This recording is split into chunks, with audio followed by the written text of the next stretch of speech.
Hello friends, today we are going to learn the word meanings of chapter number 15, a thunderstorm. Flung, to have thrown something.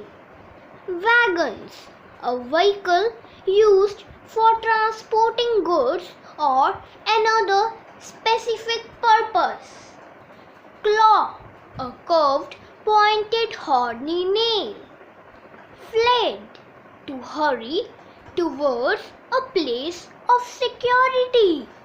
Barns, a large farm or building used for strong grain and hay.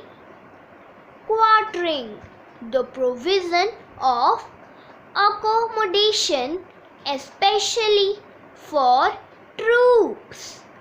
Parted, move away from each other.